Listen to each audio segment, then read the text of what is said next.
Ծանոթացաք հավանաբար ձայնագրություններին, քննչական կոմիտեի տարածած պաշտոնական հաղորդագրությանը, ինչ տպավորություն ունեք։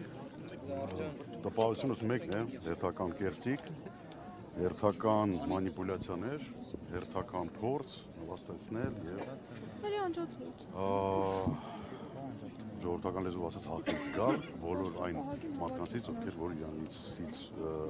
իրանցով կարող են վտանգ հանդիսանել ներկայիս իշխանությանը։ Եվ Բագրատ Սրբազանը նման մարդկանցից մեկն է։ Պոնսակյան, տեսեք, այս պաշտոնական այսպես կոչված հաղորդագրություններն ուղեկցվում էին իշխանության տարբեր դեմքերի գրառումներով, առաջին իհարկե ԿՊ-ական քաղաքական էլիտաներ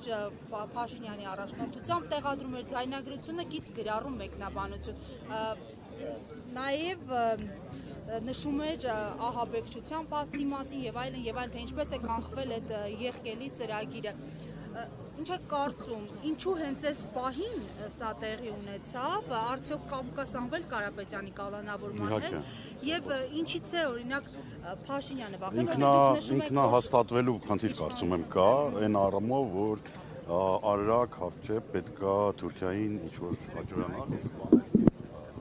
անել, որից հաճույք ստանա տվյալ բանին պատվիրատուն եւ դրա համար փաստացի անում են ամեն ինչ որ արագ այդ process-ները ընթանան եւ արագ կարողանան տերերին հասկացնել որ անում են այն ինչ որ իրենց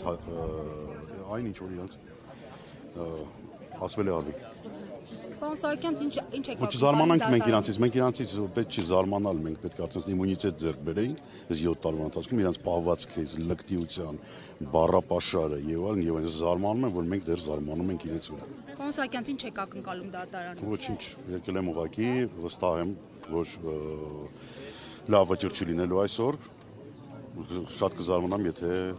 դուրս բաց թողնեն այսօր, ինչ չեմ հավատում։ Վստահ եք, որ Մասիս Մելքոնյանը, որ հայտնի է իշխանական հայացքներով նախկինում էլ հանրապետություն կուսակցությունից ա եղել, անպայման կալանք կտա։ Կարծում եմ այո, դրա համար էլ իրան է տրվի այդ գործը։ Պատահական է այդ։ Ոչ իհարկե։ Այս տեսակ